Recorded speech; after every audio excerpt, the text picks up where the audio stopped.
That's right. Dear Doordash customers, please cut your trees and your bushes back in your driveway or at your door so that we can get through. I pulled up to one house, the most recent one, which scratched my car up, and I was mad as fire. Um, there was no parking on the street, none, and they had a big turnaround driveway, and they had cars in the way, and there are trees and bushes all around the driveway were sticking in the driveway. So it's like a maze to try to get through there and pray that the top of your car doesn't get scratched, the sides of your car doesn't get scratched up.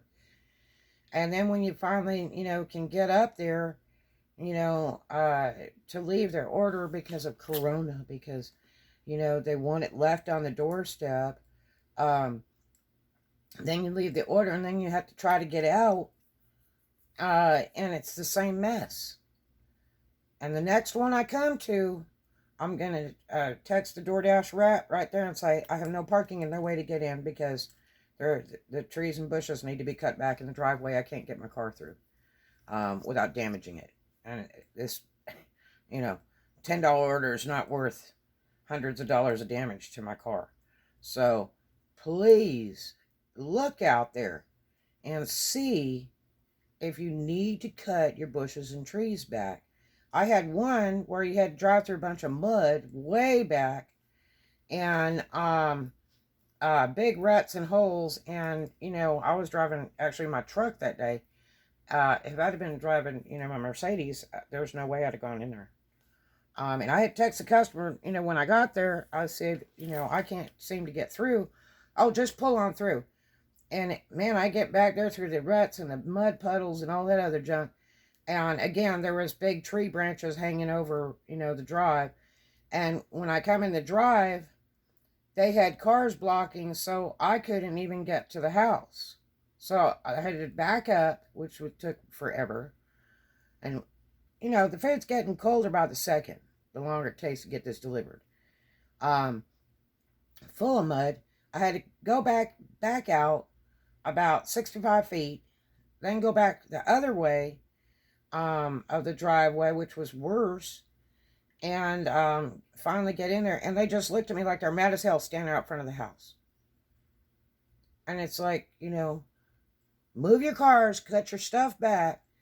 If it's not accessible and there's no parking on the street, please respect the drivers, because we're just trying to bring you your food so you can eat, okay?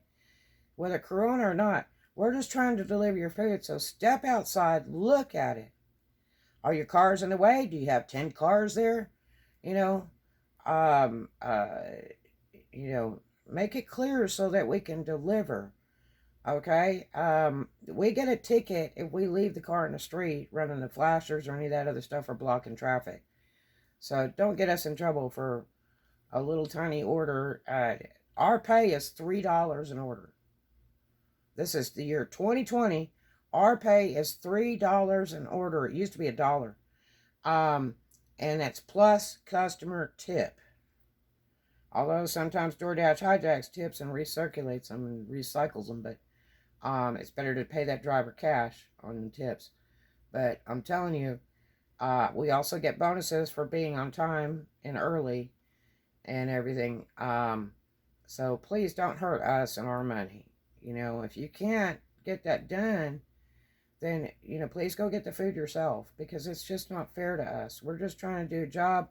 We want to make you happy. We want to see that you didn't have to go out in the traffic like we did with the tourists and whatever. And we don't like damage our cars. Not every app-gig driver drives a piece of garbage. And trust me, after they're delivering for just a little bit, they will end up with a way better car, a newer car. And it's because they work hard at it. Okay? So please, please, please, please. And on top of the fact that sometimes you can only get one order in an hour. So $3 an hour is not very good money. Please make sure to tip. Make it worth it for the driver. Pizza drivers make a ton of money in tips. But DoorDash drivers don't. So, please respect the driver. Step outside. Look at the area. If you have guests, tell them to move their car. Because you've got a food delivery. It's not fair to us. So, please cut your trees and bushes back. Clean it up. And, you know, I had one in Pensacola where they had a big giant piece of metal in the middle of the driveway because they had a sinkhole in the concrete. So they put that in there to keep people from driving up in there. And it was like, what? You know, I called them. I'm like, I can't even get in your driveway. And there's no place to park. So, and they're like, yeah, I know. And they came out and got the food. Because it was only like 35 foot to the car. So that was great. But anyway, you know, if you can't get that stuff cut back, then meet us out front where we can get through to you, okay? All right, talk to you later. Have a great one.